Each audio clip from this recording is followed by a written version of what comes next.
Ladies and gentlemen, we are here with the one, the only. She has gone from country to pop to rock.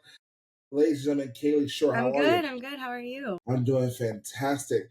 How's your day It's going? going good. It's going good. I have a lot of stuff coming up for the EP, so there's a lot of work to be done there. And then, my personal life is my personal life, like it always is. Never had a boring day in my 31 years. So, we're surviving on our way to thriving. I mean, that's everyone. You're no longer living in No, I Nashville. live in LA. You're in LA full Mhm. time. How do you like living in LA? I do really love it. I was in Nashville for 9 years, so I really saw the city grow, both in good and bad ways. And, it's been politically very difficult there recently. And, it's bad when a white girl starts to feel that. But being queer, I was just kind of like me. I mean, you know exactly what I mean. Exactly what you mean. Yeah. Because it feels like, I know I'm super privileged. It's just crazy to even feel that. But being queer in Tennessee became exceedingly hard. So there was just this mass exodus of me and all of my Nashville friends moving here to just feel, safer. And it definitely made an impact. But it also made the move a lot easier because I already had this community and we all just kind of up and left together.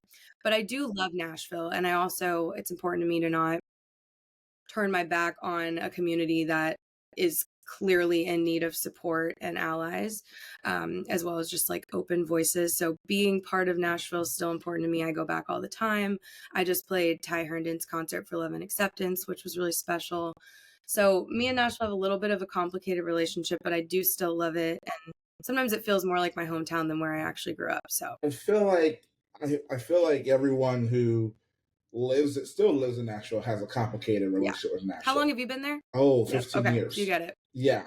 Everyone has a complicated relationship. Like there's never a, fully I love it kind of thing. If there is like, okay, just wait a second, Exactly. Like there's always a I love it, but the traffic. People say LA traffic is bad. I'm like, no, Nashville traffic. Here's the thing: the traffic. I don't go through the traffic. Only reason why, because I live literally 5 minutes from my job, so I don't really go through the traffic. I can walk if I get too much traffic, but I can understand why it gets bad. It just wasn't made for the amount of people that's moved into. That's exactly what happened with Austin too. It's just like the grid was not built to be that big, and I think Atlanta had a similar problem. But it's like LA was not meant to be built on, period. Like the fact that like all of the natural disasters and stuff here, I'm like, I'm not sure humans were supposed to live here. Nature seems to be trying to push us out, but we're like, nope, we're just gonna blaze a hole through this canyon and just put a bunch of houses on these hills and hope they don't fall down. It's all about evolution. Yeah, it's all about evolution, Everything has to evolve some way somehow. Well, I know. I literally have a song called Evolution that's going to be coming out on my album. So. Oh, can't wait to hear that. So let's go back. We're going to go back, and this is a 2-part episode. We're going to go back in your earlier days where you were country. Mm-hmm. You were a country artist. I was just watching and going through doing research about you. We've met each other in passing. We've never actually like sat and talked. But you've had I don't want to say rough time, but you've had some growing pains in this industry, for lack of better term.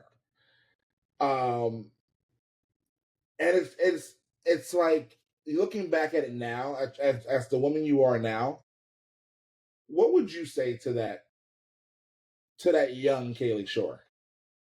I feel like sometimes I do the opposite, and I like to think what she would say to me, because the amount of resilience and hope I had as a kid getting myself out of the projects, getting my music out there with literally zero money. I mean, when I moved to Nashville at 18, I couldn't even afford to heat my house, so I had a little space heater in my tiny apartment off Thompson Lane, and it was usually like 50 something degrees in my apartment in the winter. And I just didn't care. I was like, of course I have to go through this. I'm chasing my dreams. And so like I try to have that kind of perspective check and be like, okay, like let me look at what I've accomplished so far. And like I wish I could go back and just tell her like, you know, to like stick around almost. Like keep that sense of whimsy and that love for it. And I think I have, but the times that it's gotten the hardest, I've like gone back and read old journal entries about, you know, how happy I was when this thing happened, or I've gone back and watched old videos of me playing the Opry or releasing my first album or playing my sold out headlining show at Exit In. Like I've tried to reconnect in kind of the opposite way, where I've tried to retain that like lust for life and for music, and you know, even like reconnecting with writing songs by myself on my bedroom floor like I did when I was 16. Like I think about that a lot, but I feel like it's been more powerful for me to do the opposite and kind of hear her out versus try to tell her anything, because sometimes I think she might know more than I do. That's crazy. That's one way. I've never heard someone look at it that way. I've never You thought know, about it like that till I said that's it out loud, and now I'm like, damn, that was yeah, kind of fire. I don't think before I it's speak, crazy so because you're hearing everything in real time just like I am. So but that's the truth. Like no one looks at it that way. Where it's like everyone looks at it as what would I say to that younger person or for me, but no one looks at it as like okay, that person had something to say previously and and went through the shit that they went through because no one listened to them. So now I'm old enough to where it's like I can listen to that person and understand, or at least try to understand what that younger self yeah, was saying. That's insane. No one. That's crazy. I'm feeling pretty good about this interview. I'm like, damn, Wow. off to a good start. Exactly. That's crazy. So it's like, have you? It's like, so have you? It's a healing thing. So like, have you healed? How much from the I'm gonna say how much from the bullshit that you've been through have you healed from? I mean, I think like to be where I'm at right now, like most of it, I think that a huge part of healing is accountability and forgiveness. And that forgiveness goes towards me and the people that have hurt me, but also acknowledging like it takes, as far as most situations go, it takes two parties to get there. And most of the things that have gone wrong in my career are something that I could have either, you know, at the very least could have trusted my own gut on more, and I've silenced it. So I think just like trying to acknowledge, if I don't acknowledge what part I played in something going wrong, it's just going to go wrong again, because I'll just keep repeating those patterns over and over. And like not taking accountability is such a like, I don't know, that's like the biggest icky feeling, but sometimes people are so afraid of the accountability that they don't even know what that feeling is, and they just feel icky, but they don't know that it's like them making themselves feel that way. So when I did like my How I Got Famous series, which I'm sure we'll talk about, a huge part of that for me was like, if I'm going to go online and I'm going to like, you know, I don't think I did this, but for lack of a better term, blast people, not saying names, but you know what I mean? Like talking about the people that kind of screwed me over. I was like, I need to really own my part in that, because I don't want to just get on there and be like, boo hoo, people screwed me over. I'm like, yeah, I also didn't listen to myself. I took bad advice. I did things that I knew were the wrong move, and I didn't listen to myself, and that's my fault, you know? Like you're only as, and you're only going to grow as much as you let yourself by acknowledging that. So I feel like that's been a huge part of healing for me, is just like looking at myself in the mirror and being like, all right, you little bitch, like do better next time. Here's the thing, and this is I think as you grow, like you said, people are afraid of accountability, and people are afraid of having a self awareness. But I think as you people don't people are afraid of it, but once they face it, it becomes a common thing for them to do all Yeah. the time. Um, I've done it myself where it's like I know that I probably did Mhm. this where it led to this. Um, but my next question is: has this caused you to? How often do you self reflect on your actions? Even like, and I'm not talking about previously, but even now, how much do you self reflect on your actions on how you move forward with your decisions, things like that? Frequently, I mean, I kind of wait till I'm prompted because like who wants to sit around doing that, you know? But like Right, part of right, what like I think living a life where you can admit that you did something wrong before anybody can hold it against you is like so much more freeing. And like literally full disclosure, that was something I was dealing with this morning was I was like, somebody's going to tell my ex-boyfriend about something stupid I did. And I need to tell him first so that he hears it from me. Cause then he'll still trust me when it comes down to it for something else, you know, like you have to kind of build that trust with people. And so I had to like literally right before we got on this call, I had to be like, hey, buddy, you're probably going to hear about this dumb thing I did when I was jealous and freaking out. And it was not my best moment. And he was like, yikes, that's really bad. And I was like, yeah, I know. And I'm super sorry. And it was inappropriate. But that's like delivering bad news and being accountable for that is so much better than him hearing about it from somebody else who can also embellish or say something that's not true and make it worse than it was. Whereas like if I just do it myself, people will trust me. And I think that that's important and like thing that you really owe everybody across the board, even if you don't like them, is like honesty, because honesty I think is the biggest form of respect for both yourself and other people. Because when you lie, you're kind of, I don't know if I'm going off on a tangent, but I do feel like this is valuable. no, this When is you great. lie, you're kind of forcing people to live in a false reality, and that's like its own like really awful form of gaslighting. So like if my like if let's say my ex who like cheated on me, not this guy, because I Right, probably wouldn't apologize right. to somebody who did that. I'd be like, nah, whatever, it doesn't matter. But let's say somebody cheats on somebody and they don't come clean about it. Their partner is just going to go about living their life as if they're like happy, as if they're safe from diseases. Who knows? They're just going to live their life in a freer way and they're going to trust this person implicitly.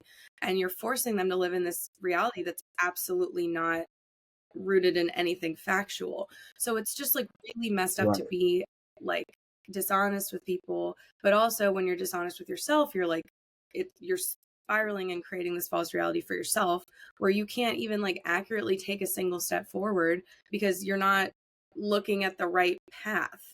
Like you're like floating somewhere else and you can't actually move forward. And so like the more dishonest you are, the worse it's going to get. For both your own healing process and the people around you. And so like that's just been like the biggest lesson in life and my career is every time I've been like, what do I do next? I'm lost. The answer is always to just be like radically honest, not in a way that hurts people, but just in a way that like roots you in reality. Because then you can actually take a real step forward. Oh, good God, you're making some Instagram clips right I'm now. like this morning. I don't know why. I don't know if my conversation with my ex-boyfriend or the Diet Dr. Pepper, but I'm like on it. You are making some Instagram clips right now, Yeah. girl. So with the honesty comes trust. So you've learned to trust. You said that you didn't trust your gut at Hmm. first with everything you've gone through. Um, and I'm not gonna disclose everything she's gone through. If you want to look at it, go look at her TikTok, check it out how she got unfamous. Do that. But do you now trust your gut fully?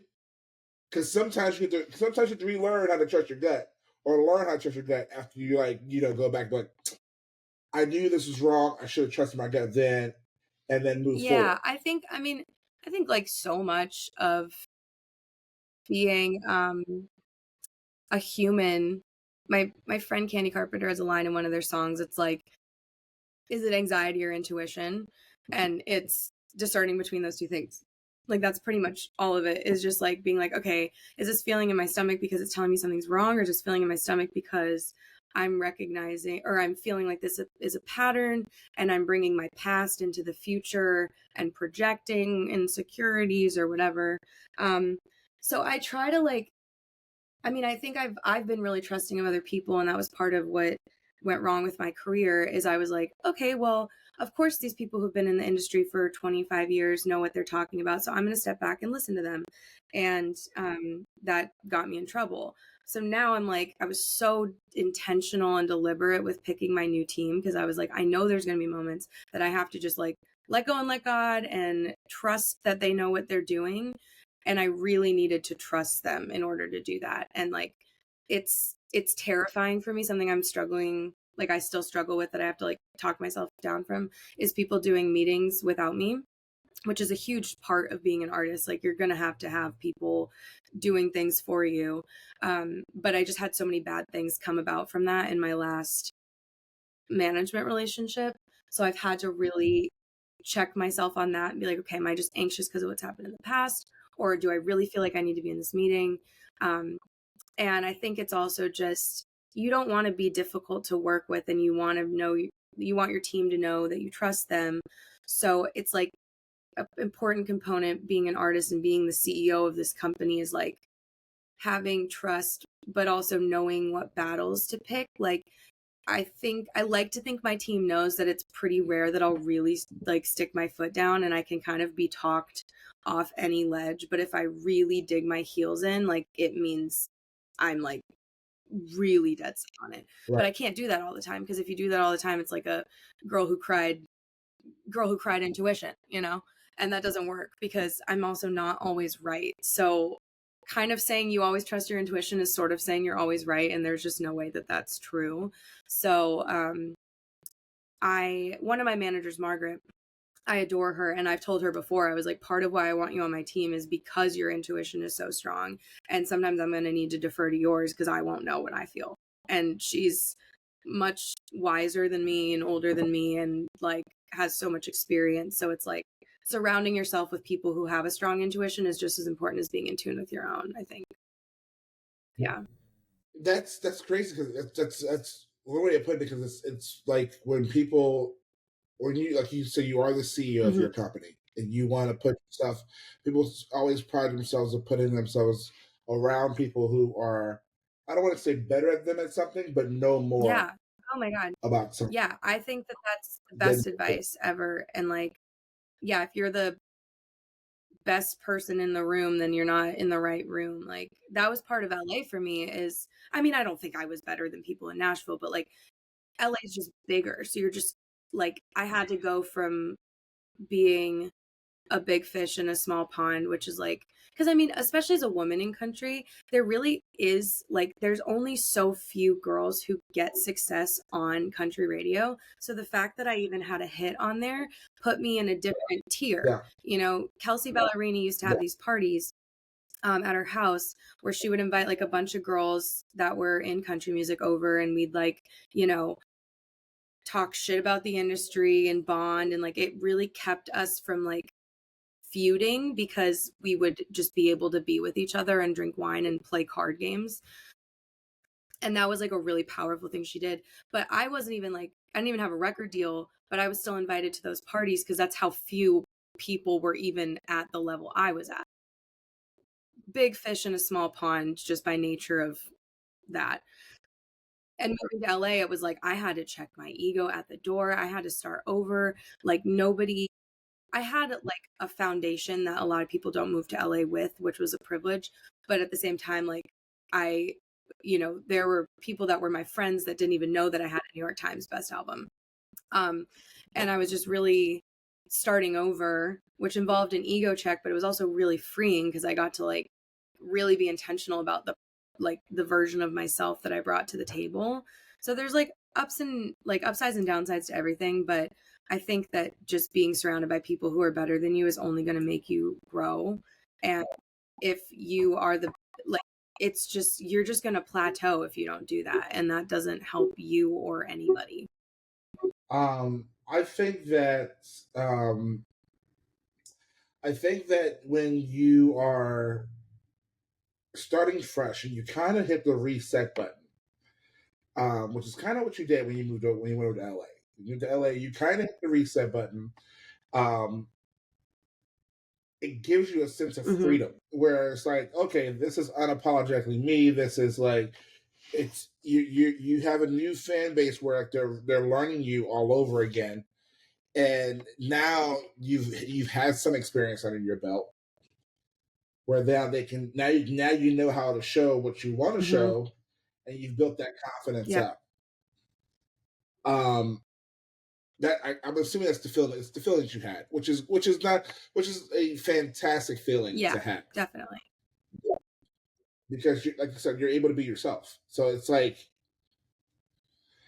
this is me. Well, a huge part take it or leave it. of my move to LA too was like me coming out as queer, because I'd been pretty like, I mean, no one can make you do anything, but I had been very strongly encouraged to stay closeted by my old management team.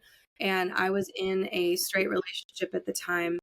So I thought there was some merit to not just like coming, I don't know. And I feel like that's kind of like a bisexual insecurity complex, is like seeming like you're doing it for attention, because people tell you that from the moment you come out as that, especially as a girl, I think. I think actually bisexual men have it worse in general. That's my personal opinion.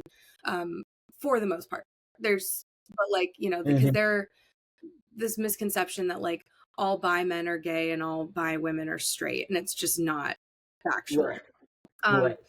So you get told you're doing it for attention.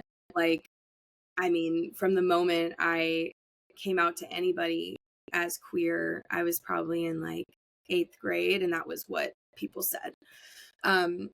So I had this kind of complex about it. So when my old team was like, well, you don't want people to think you're doing it for attention because you're dating a man. And actually verbatim what my old manager said was, well, you're not gay anymore. You're dating so-and-so. And I was like, well, that's not how that works. Like, you married a blonde. Did you stop being attracted to brunettes? No. Like, it's just, and yeah, it was wild. And it also didn't negate the fact that I had like all of the trauma of being queer under my belt as well, that informs all of my relationships, whether they're straight or gay. So moving to LA and just looking around, and like, I would come out to people, because I was out in my personal life with mostly everybody from 18 on. I was out with my parents when I was 25, because that was the first time I was dating a girl, because I waited till then to like be like, hey, mom and dad, guess who I sleep with? Like, it felt weird otherwise. And then I was out pretty much to every single person in LA starting at like 26, 27. And I would come out to people and they'd be like, okay, okay, fine. And I was like, oh yeah, this is not a big deal. And so that made me feel so much safer to come out in LA. And then when my old management team dropped me, I was like, you know what? Screw it. I'm just going to come out. I'm not going to make it like this big, like, feel like a press release. I'm just going to come out quietly on my own podcast. I had gay allegations for a long time. There used to be a Twitter account that was called Is Kalie Shorr Bi or something like that. And I was like, the closet was glass. I was not fooling anybody. But yeah, I think I remember that Twitter account. It was funny. And I was like, God, I want to retweet this. But my team was like, I will say my publicist at the time was really supportive of me coming out and was on my side with that, but it was my manager. So like, it wasn't everyone on my team was being like, but yeah, so I mean, I think that, I hope I answered the question, but that's kind of, I felt like it was very freeing to start over with, especially being queer, because that was the biggest part of myself that I was hiding.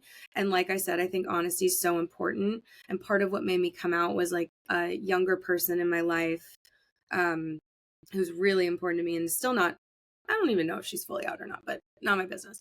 She came out to me and I was like, oh my God, that's so amazing. Like, there's nothing to be afraid of. Like, you should own yourself, blah, blah, blah, blah. And she's this like sassy teenager, and she looks at me and she's like, because she knows I'm not out. And I was like, oh shit, I'm being a hypocrite.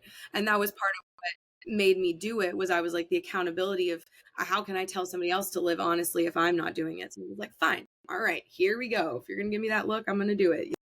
the Gen Z stare. That's what it was. Oh, I love how we went full circle back to Yeah, accountability. exactly. And so Exactly. Yeah. I got a question. So here's a question, because I remember when you first started. How did the industry respond to you being a bold, unique country artist when you first started? I mean, it's so crazy because my first song was such a feminist song, and I really would say the word feminism. And in 2016 in Nashville, that was like the F word. And it's so Yeah, we can't act like Nashville hasn't grown, because it has, but it's still, correct. I'm a little disillusioned with the rate at which it's progressed, but still, like, that was pretty crazy, because there were like definitely opportunities that I didn't get for that reason. Um, I think probably every artist has done this, whether they admit to it or not.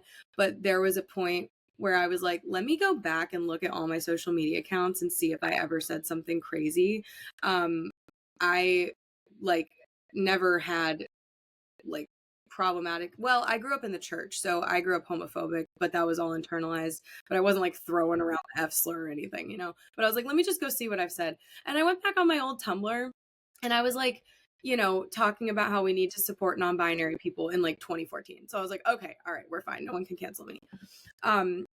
So I feel like that was just, I really had been openly supportive and, for lack of a better term, woke since the very beginning of my career. And it made me feel better about myself, because I was like, okay, and no one can even accuse me of virtue signaling, because I put my career so on the line to do this. And I think there were people in Nashville that were afraid of it. I think that I don't have solid proof, but I know that in my heart that labels were scared of it. And there was kind of this misconception that I was a loose cannon. And I still think that that's one of the biggest things people misunderstand about me. But I'm so intentional about it. Like, I feel, and it's an honesty thing, like, there's nothing like really people could go back and be like, look what she did, and, covered up, because I've just been so open. And I think a good example is, like, one time I had a fan, because I used to have a podcast with Bobby Bones, and I will say about him, he was very supportive of me saying whatever I wanted to. Like, I was never censored on there. And one of my fans said in my DMs was around the whole Morgan Wallen thing, and like Bobby Bones had him on the show and kind of was apologetic towards him in a way that I thought was inappropriate. I'd been really outspoken about racism in country music, and one of my fans was like, hey, so, you've been really outspoken about this, but I noticed you haven't said anything about what Bobby said. Is that because it could directly affect your career negatively? And I was like, well, shit. So then I picked, for the third time in my life, a Twitter fight with Bobby Bones. Oh, no. But you know what? Oh, there we go. That's what needed to happen for dramatic effect. My laptop fell down. So I did. I was like, you know what? I'm not going to be a hypocrite, and I'm not going to be a virtue signaling person. I'm going to be a real ally. And that person was so right in calling me out on that. And I did. And you know what he did? He apologized. So, like, I found more and more that being outspoken in a really genuine, non-virtue signaling way, not doing it for clout, not doing it because I felt like I looked cool, only worked out okay for me. And there was also a time where I spoke out about the Opry with Holly from the Black Op, like, who runs the Black Opry, who's a friend of mine. And we were on Twitter, and I said something that um, wasn't like worded super clearly. Like, it wasn't bad, but it just wasn't, I wasn't communicating my thought correctly. And she DM'd me, and we had a whole conversation, and that ended with us like totally publicly working it out on Twitter, and her being like, wow, I misunderstood. And I'm like, yeah, I should have been way more intentional with my words. Boom, we're fine. The head of the Opry called me because I had been discussing them having Morgan Wallen on the show. Again, something that could have messed with my career and messed with my relationship with them. And I got an apology, and I was like, well, you know, I appreciate that. However, I think you should probably apologize to the people of color who play the Opry. And, you know, and he had done that as well. And I have nothing negative to say about the Opry because they did do the right thing ultimately in that situation, I Yeah. believe. But yeah, I mean, I think that doing it in a way that really put my career on the line has only worked out okay for me, but it was terrifying. But I wanted to like be the person that I acted like I was. And also like from an accountability standpoint, you know, especially when it comes to being an ally towards, you know, marginalized communities that I don't belong to, I am like, you know what, if I had a camera on me and my friends who are people of color or who are trans or whatever, would they be horrified by how I'm acting when they're not around? And I just live my life in a way that, you know, and it definitely has blown up in my face before, but I'm also like, you know, with Fight Like a Girl, with, you know, all of my political honesty, I'm like, I don't really want sexist, racist people to like my music. It's not for them. They're not going to enjoy it. Like everything I talk about is in my songs. So it's just not for them. And I don't really care. And also, as far as like building a safe space for my fans at my shows, which is like arguably like the most important thing for me, um, I don't want to have somebody who's transphobic at my shows because there's trans people there. And then that makes it an unsafe place for them. So it's not important to me to like lose a stream or two. Like that's not so important to me that I'll put my fans at risk. Like everything has a consequence. And I try to stay focused on the end goal, which is like truly making my fans feel seen and safe and understood. And if I'm trying to do that with my lyrics, I should do that very literally at my shows as well. So kind of a long-winded It's answer, but no, but it's an integrity thing. It's like, you know, you want to be the person that you are in front of these people, you know, at all times that you are when you're not in front of them. You don't want to put on a facade. You don't. There's no need to gaslight someone on things that you are. It's, you know, people make. It goes back to what you said earlier about the whole lying thing. When you're lying, you're creating a false Mhm. reality. And like you're making like marginalized people feel safe around you when they aren't. And that's like probably the worst type of gaslighting. Like you're only as good of an ally as you are behind closed doors, you know? Right. Yeah. Right. Well, this has been such. I'm loving this conversation. I really am because here's why. Because you are proving my point, and I tell this people every time. Whatever LA is, think that Nashville is 10 to 15 Yep. years behind. Yeah. I think so. Because you mentioned the rate of things have changed, and I'm not saying Nashville's definitely changed in a Mhm. positive way, but and you mentioned the rate, and you're absolutely right. It's like LA is 10 to 15 years, same with New York, 10 to 15 years ahead of Nashville. And it's, I mean, it's just they're gonna get there. It just takes a Yeah. little more time. Yeah, definitely.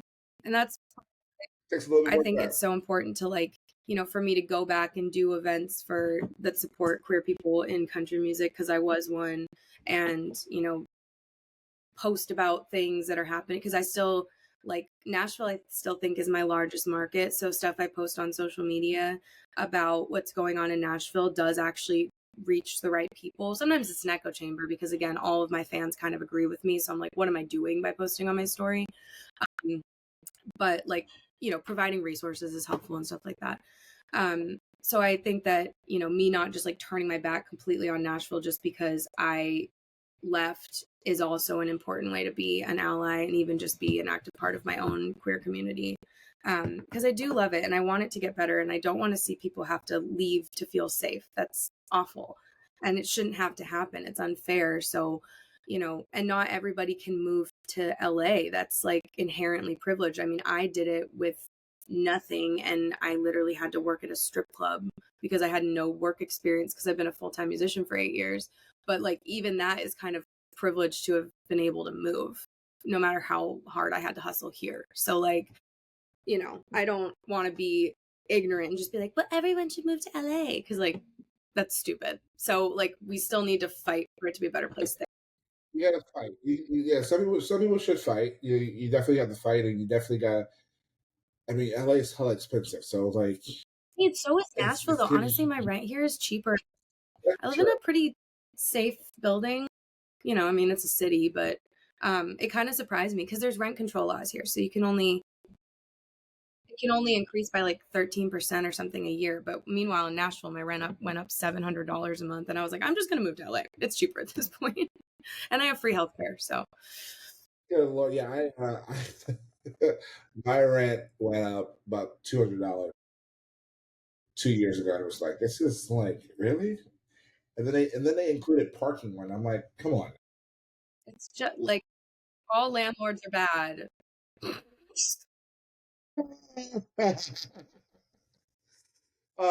So we're going. This has been phenomenal. This has been great, ladies and gentlemen. This has been Kalie Shorr.